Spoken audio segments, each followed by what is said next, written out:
See, now you just know that there's no safe place here at this church. So let's begin this morning with a little story, shall we? Nice, fun, delightful, entertaining story. Todd, you ready? Yes. Good to go? All right, so we'll start off with story time here. So you're driving to work, and you notice that light. The gas light's on. So you pull in to get some gas, and you put your card into the machine, and it tells you to see the attendant. So you go and you see the attendant, and she tells you that your card is declined. And that's not racist. I was trying to be actual there. And so you check your ATM, and it tells you that you have a whopping $7.56 in your account. That's impossible. So good, you've got a 20 in your pocket, so you hand it to the attendant, and you're just going to put $20 in, and she says, "Sorry, sir, we do not accept cash." So confused and a little angry now, you return to your car, you head for work, check engine light comes on. You start hearing funny noises coming out of the engine that aren't really so funny. So you get to work, and on your lunch break, you go to the office because you want to see why at least one check wasn't deposited. And so after a long, disappointing, and frustrating wait, an HR guy takes you into his office, and he says, "Look, we're sorry, Joe. You've been a hard worker, you've been a loyal worker, and we've really taken a hit this month. And so we figured, since you were so loyal, that you wouldn't mind taking one for the team. Just until we get back up and run and get these next contracts going." Again, you're confused and angry, but you're cautious. So you just calmly assert that you need to be paid if you're going to be working there. And the HR person says, "Well, we'll see what we can do." So you head out of the office, and your phone beeps, and it's your wife who tells you that she has fallen in love with a drummer from a band that you don't recognize, and she's got to follow her heart to Tupelo. Oh, and by the way, make sure you pick up Joey from his ballet lessons. Now, hopefully, none of you are thinking, "Yep, that was my week, just about up to the point where my wife left me. We haven't gotten there yet." I hope that's not what you're thinking. So let's think about this for a second. What is kind of the common theme in each step of those disappointments? It's a failure of expectations, right? When you put your card in the machine and you know how much money you have, you expect to be able to do that. When you hand cash to someone, you expect to be able to buy that thing. And I hope none of us are expecting our spouse to leave us with a drummer, right? For a drummer. So we're talking about expectations. Did any of you remember this series that I did, The Christian Engine? Anybody remember that? Yeah. We did that out of 1 Corinthians chapter 13, and we compared the way that an engine uses gas, air, and spark to the way that God uses faith, hope, and love to motivate us, to move us down the road.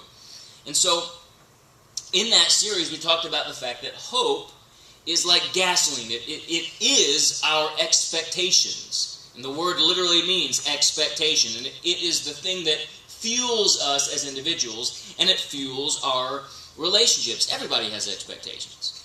Everyone does. No matter how pious and advanced people want to talk, everybody has expectations. And those expectations are the very foundations of our relationships. And they are the fuel that motivates our relationships. Now, when our expectations aren't met, first we experience negative emotions, right? We experience confusion, we may experience frustration, anger, sadness, depression, and if that situation continues, if that hope is not restored, then we can start to despair. And when we start to despair, it's usually not long before that relationship comes to a stop, if not an end. Is that not true? Yeah. So again, expectations are very, very important when it comes to our relationships. So, if God created us to need and be needed relationships, if relationships are the foundation of the institutions of our society, and if we hope to be Christ-like in our relationships, and if we hope to build Christ-like relationships, relationships that will run healthy, run strong, relationships that are tough and will endure and you can count on them, then it's absolutely critical that those relationships be built and maintained the way God designed them to. Amen? So, as we go back to this text, 1 Corinthians chapter 13, it's a short text, so I just threw it up here. Now abideth faith, hope, and charity, these three, but the greatest of these is charity. Now, I'll end by saying that we don't have time today to just completely jump into this topic of love. We're going to focus right now on faith, hope, and then we'll just briefly point to love. So let's start with this concept of faith. Hebrews 11 says that faith is the substance of things hoped for, the evidence of things not seen. Hebrews chapter 11 verse 6 says without faith it's impossible to please Him. We can't please God without faith. You can fake it, but you're not going to go long on that. Faith is belief in action. James chapter 2 verse 17 tells us it's not just what you believe, but it's belief in action. And we need to pause real quickly, and again, I don't have time to go down this rabbit trail, but we should pay attention to the fact that just because you believe something doesn't make it true. You can act on a belief that is absolutely untrue, correct? Have any of you ever done that? You ever put your foot on something expecting it to hold up and it just didn't? You put your faith in something that was a lie?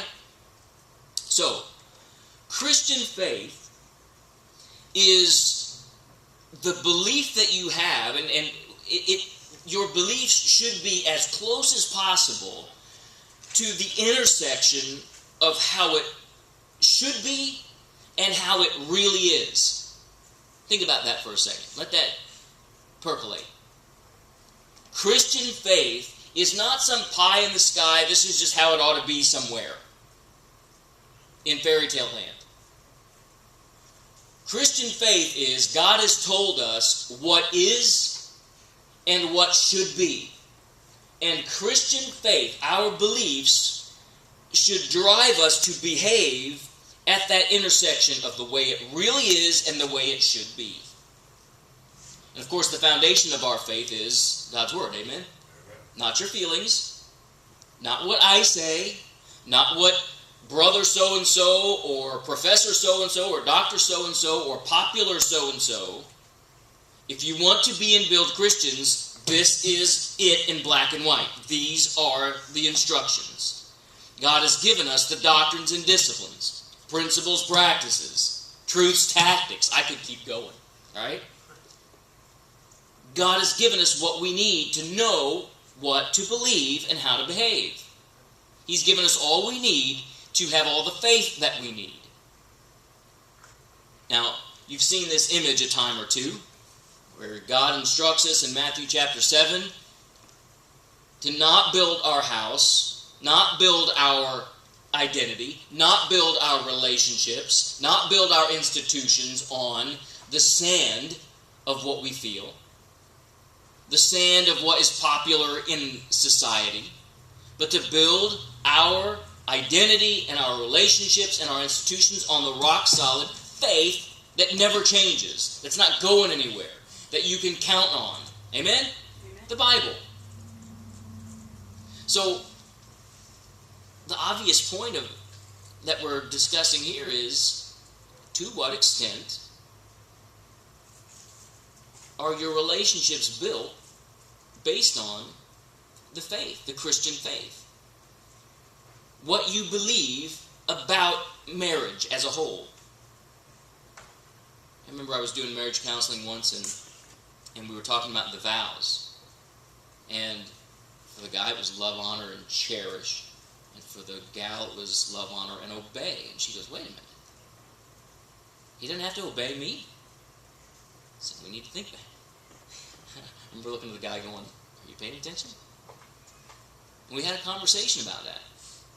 about what God has to say about the institution of marriage, how it's supposed to work, what his role is, what her role is, and that even though it seems counterintuitive, even though it offends our flesh, if we do it God's way, it'll work. If we don't do it God's way, it's not going to work. I'm happy to say that they're doing it God's way. They're married today.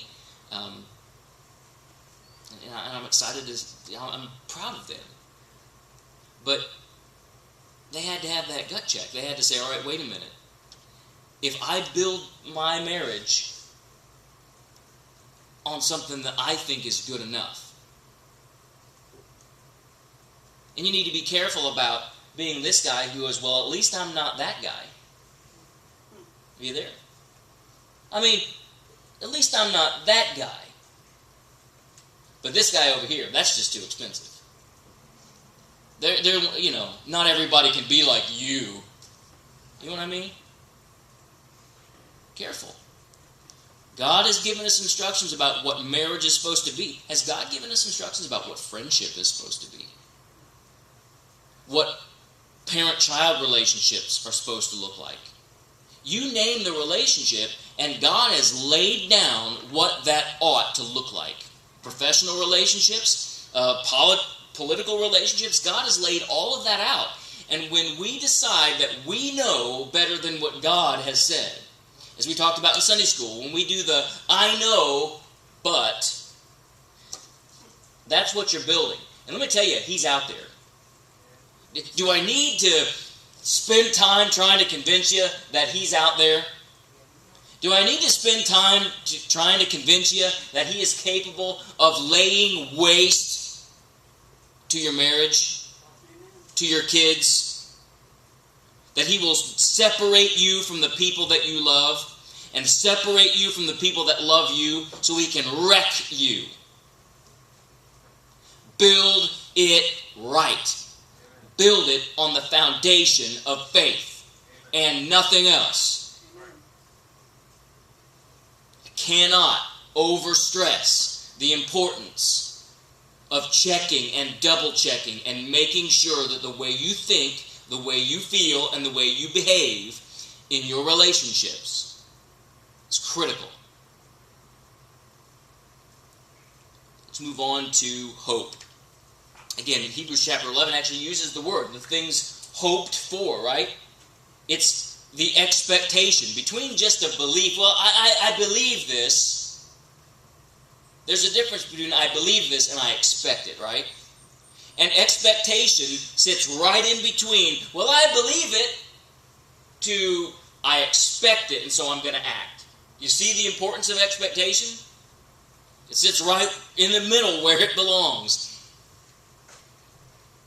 So, if faith is how it should be, how it is, hope is how you want it to be, how you expect it to be. And unfortunately, we all usually start right here. I'm going to marry this girl and she's going to think I'm the greatest thing and worship me the rest of my life. Wash my socks, cook my meals, rear my kids, rub my feet. Not my feet, you ought to see my feet. I pass it on to Isaac. Isaac, the foot rub's out, son. It's just done.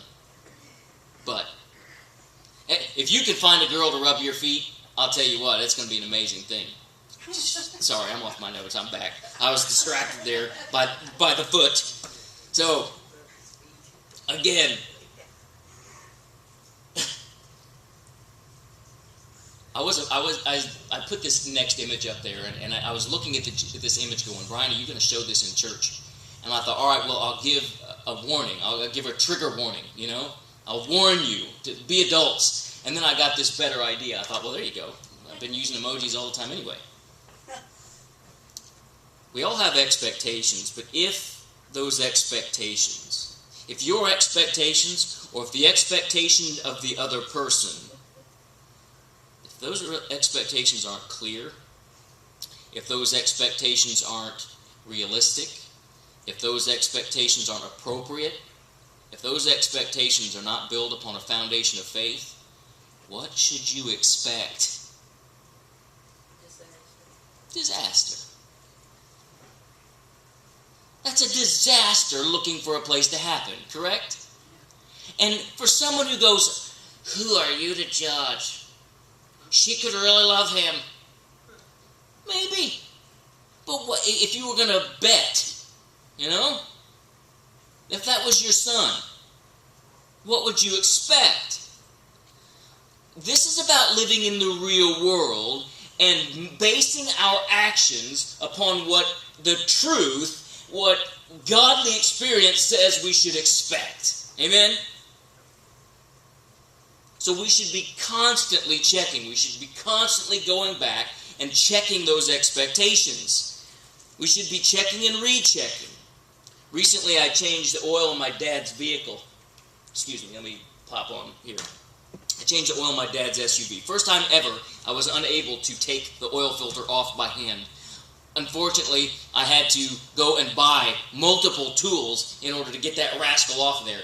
Finally got it done, but that was very frustrating. And so I was reminded that the right tool is very, very important.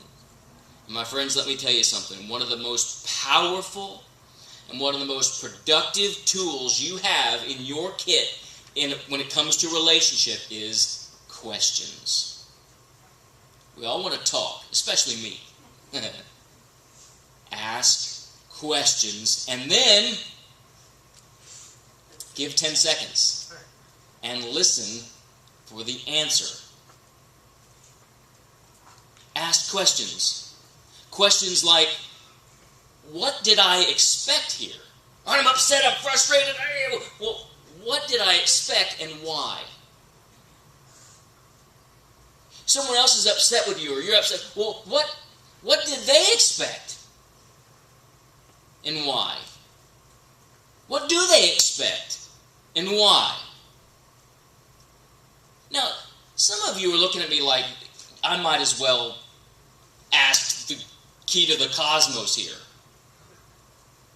Can you sit down and have a conversation and lay out some realistic, clear, appropriate, biblical expectations? Can this be done? I know it can because I've led people to do this. I've also led people to recognize that their expectations were not clear at all. I think I might have coined the phrase baby bucket list. What needs to happen before you start trying to have children? Right? And it's amazing. When are you going to start having children? Right? What are you going to put away for retirement? Right? When this happens, what are you going to do? Who are you going to call? Realistic expectations, clear expectations, appropriate expectations.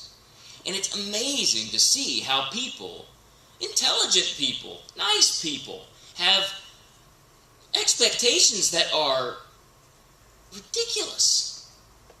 I was reading a counseling book not too long ago, and this lady was really struggling with finding the one.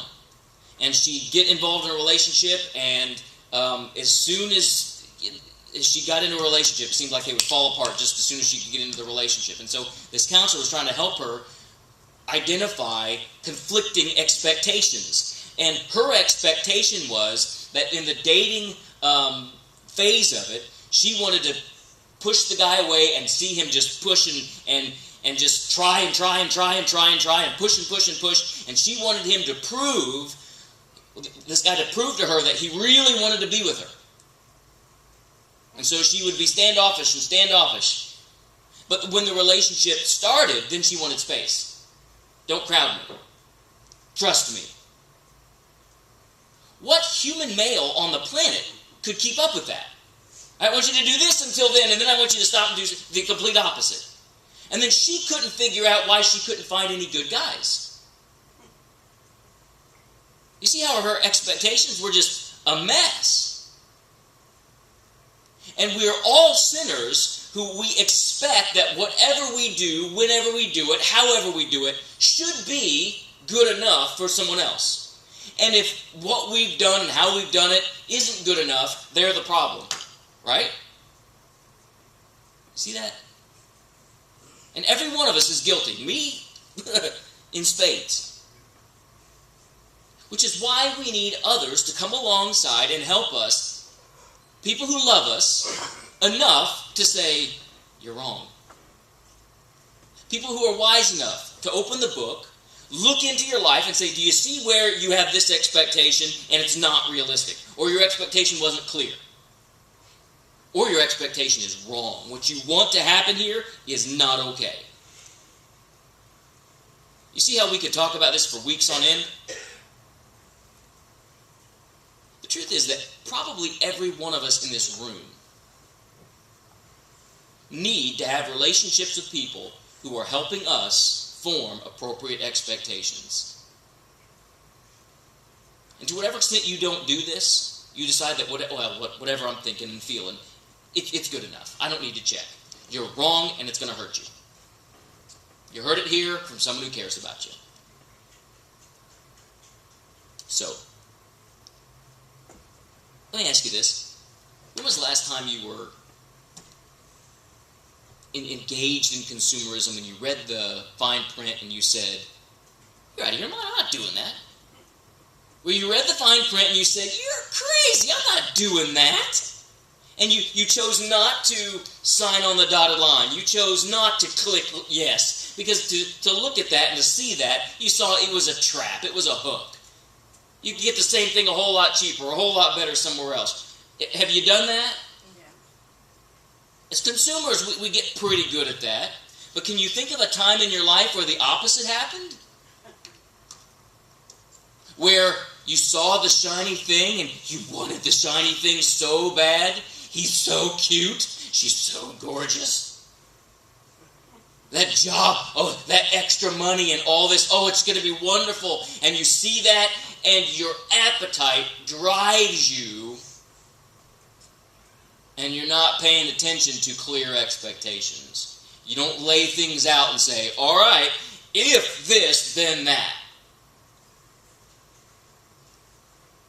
Because I would venture to say that most of us have chased our appetites, the shiny thing, into waters where we never should have been.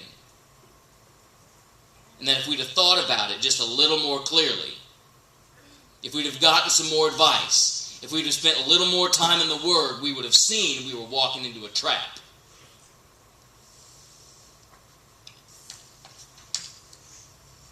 Let me ask you, why is it that when it comes to this, we want to be very clear? We want to be realistic. We want to be balanced.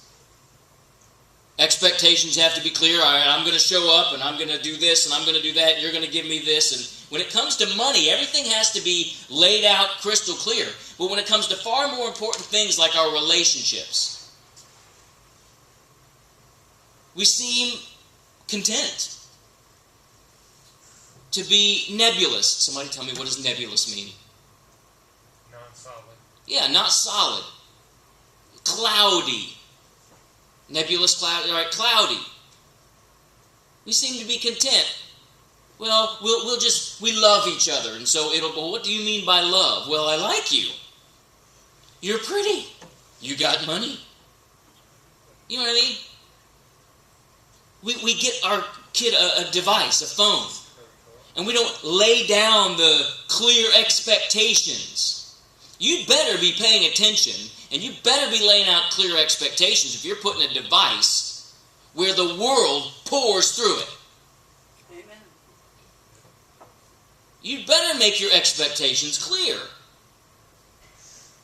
But why is it that it seems like we're just lazy when it comes to this? I see people who are hardworking, smart, good, conscientious, diligent people when it comes to money. But when it comes to far more important things, it's like, trigger warning, it's like they have a retard button or something. It's just like, bleh. When it comes to that, they just can't. You can and you need to. The truth is, it's a matter of values. You better watch yourself if you value $1 more than you value the health of your child, especially the spiritual health of your child. I'm off my notes. Brace it up here. You know, relationships that are built on the rock, they don't have hidden clauses. Relationships that are built on the rock don't have fine print. It's upfront, it's open, it's honest. You know, the gospel is so simple, a child gets it. Your relationships need to be built that way. Oh, relationships are complicated. Uncomplicate them. Sit down, lay it out, talk it out, be adults, and come up with solid, realistic, clear, biblical expectations. So, if faith is the intersection of how it is and how it should be, if hope is how you want it to be or expect it to be, love is how you're gonna be. Love is the spark that makes all this work, just like sparking an engine. You can have all the faith and all the expectations, but you've got to do it. And love is that spark that causes you to do what is best at that intersection of the way it is and the way it should be. And listen, I'm almost done. All right, you see this? I'm right here. I'm done. But I need you here. Today, you're going to walk out this door and you're going to find yourself in a conversation the way it is. And you had better keep pushing until you find that intersection of the way it is and the way it needs to be. Especially if you're the dad, especially if you're the husband, especially if you're the mom and the wife. Love is the commitment to do what is best in faith. Nothing short of that. Anything less than that, your love is pathetic and it's weak. Sorry. Not sorry. You know, I see people living with no spark. Their relationships are all business. It's not I'm committed to do what's best for you. It's I'll do what I can get away with. And then we wonder why we're not fulfilled. Why we don't have healthy, strong, enduring, tough relationships. Because we don't really love each other. Not God's way. So, obviously we don't have the time to unpack something as monumental as love. We'll talk about that down the road. But again, you need to understand that according to Matthew 22, according to 1 Corinthians chapter 13, love is not just a requirement. It's an expectation. God expects you to love Him back. We're getting ready to observe the Lord's table. He loved you, and He expects you to love Him back. And in your relationships, God, whether they love you back or not, God expects you to love even your enemies. So here's your homework. Go digest this sermon. Take some time to think back on some of your most positive and some of your most painful experiences in relationships. When things went great and when things went horrible. And then ask yourself, what were my expectations and why? Were they clear? Were they appropriate? Or why on earth did I possibly think that was going to work? Think back on that. If your experience is anything like mine, it'll be an enlightening look on your past. I'm 40 years old, and as I did this before I tell you to do it, I look back and I thought, why on earth did I think that? I was so confident, but what on earth was I thinking? When you have that kind of enlightening experience with your past, it's amazing how it sheds light on your present circumstances and on your future. Heads bowed, eyes closed, no one looking around. Gentlemen, prepare for the Lord's table. You guys know my way. I don't draw things